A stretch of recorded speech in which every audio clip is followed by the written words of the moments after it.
Fourth lesson in our survey of Bible periods, the 13 historical Bible periods. And I tell you what, I'm just having a lot of fun doing this, and I hope you are. I hope you're having more fun than frustration. So we won't vote on that.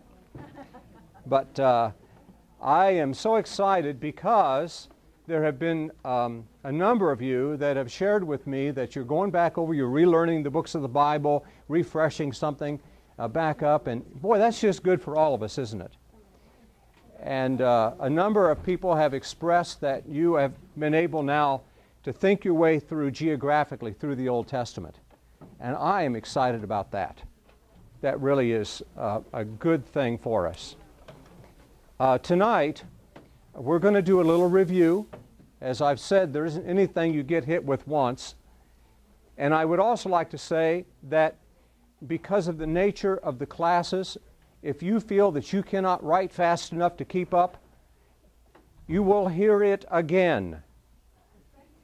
Before the class is over, you're going to hear it again. I'd rather that you hear it than that you write it down, because you're going to see it again. And that will be, and most of it's going to be in your notes anyway. So what I would just like to suggest, already? Oh, take a piece of paper. Yes, and put your name on it. Okay. Actually, put Dwayne's name on it. Why? No, just put your own name on it. Yeah, pass them around. Take it and pass it around. Yeah, pass it around, and then we'll collect them. I think we're supposed to put one. Yeah. What are you doing? Just. I'm not doing a thing. Yes, you are. We're going to give away tonight an atlas that has overlays to it, so you can see what the countries are today, and we're going to be giving that away. But we're going to do it at the end of the class, so somebody be sure to remind me of that. Did Wayne not put his name in tonight? No, I don't think. I think that's not. I'm not drawing. It's okay, Wayne. I mean, really? Oh, that's it. Here it is. Then and now. And I thought this was kind of neat because you can see, guys, you can see what it is today and what it was back in Bible days. And so I think that's a pretty neat map to have. All right? Okay, let's have a word of prayer and we'll get started. Shall we do that? Dallas, would you lead us in prayer? Father, we come to you this evening. We thank you that we have this opportunity to gather together in fellowship, study around your word, and we just pray that you be with Pastor as he presents this lesson to us. Help us to understand what you would have for each one of us. Bless our time together. In Jesus' name, amen. Amen. All right, you know what we're going to do first? We're going to go through the books of the Bible. Are you ready for this? But first, there's a guy, Sam Clam, and he has something to say. Don't worry if it's a little over your head and you are sort of swimming. There are some real pearls of truth down here. We'll probably hear from Sam Clam again. We're going to go through the books of the Bible tonight, and we're going to not just run right through them, but first of all, there are 5 books of the law, okay? We're going to say the 5 books of the law. Who wrote the 5 books of the law?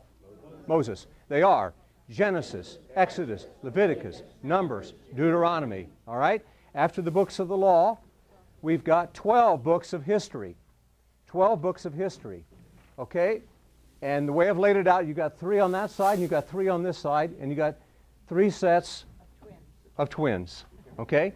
I'm trying to make a mental image for you here. All right, let's go through it. Joshua, Judges, Ruth, 1st and 2nd Samuel, 1st and 2nd Kings, 1st and 2nd Chronicles, Ezra, Nehemiah, Esther. Now, by the time you've read through the book of Esther, you have read through the history books of the Old Testament. That's the end of the story. No, but we have a lot of books left, and we got to sandwich those all back in. So here we go, and we have 5 books that are wisdom literature, or we call them poetry books. And if you stack them, they kind of look like a pyramid. Okay? They are Job, Psalms, Proverbs, Ecclesiastes, Song of Solomon. Now, which 3 did Solomon write? They are in white, right there. Okay, then we have 5 major prophets. 5 major prophets. Here we go. Isaiah, Jeremiah, Lamentations, Ezekiel, Daniel. We think that Jeremiah wrote Lamentations. There's pretty good evidence for that. Okay. Why are they called major? Because they're bigger. If you're copying it, it's a major project. And then we have the minor prophets, and these are the most fun. I like the minor prophets. I like to study the minor prophets, but also I like to say them. And this is fun. And you kind of got to do it the way I do it, okay? And it kind of gets Hosea, Joel, Amos, Obadiah. Okay, do that. Hosea, Joel, Amos, Obadiah. Okay, and then the next three are as fast as you can say them. Woo! Left me in the dust. Okay, it's Jonah, Micah, Nahum. Okay, Jonah, Micah, Nahum. Let's say that real slow. Jonah, Micah, Nahum. A little faster. Jonah, Micah, Nahum.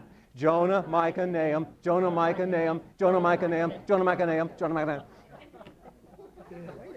All right, let's go through those. Hosea, Joel, Amos, Obadiah, Jonah, Micah, Nahum. Hey, you're doing good. Isn't that fun? And then we've got an H, Z, an H, Z, and an M. All right? Here we go. Habakkuk, Zephaniah, Haggai, Zechariah, Malachi. And I just kind of think back and forth on that. It goes H, Z, H, Z, M. All right, we're going to do all the minor prophets. Hosea, Joel, Amos, Obadiah, Jonah, Micah, Nahum. Who did it the fastest? I think it was Kathy. We're going to do that one more time because we got to find out a good fast one. Hosea, Joel, Amos, Obadiah. All right, here we go. Habakkuk, Zephaniah, Haggai, Zechariah, Malachi. Aren't those fun? It really is. Okay. We're just going to do the Old Testament tonight. Now we're going to review the Old Testament book sequence. Yes, sir. I knew a man who could give all the books of the Bible in one breath. Could you do that? Yeah. All the books of the Bible. No. All the books of the Bible. Okay. Okay. We're going to review Old Testament book sequence, and I want you to get out a fresh chart. What I'd like you to do is get one that's filled out. If you have one that's filled out that looks something like this, if you have one that's filled out, that's better. If you don't have one that's filled out, put your hand up. Not that we can help you.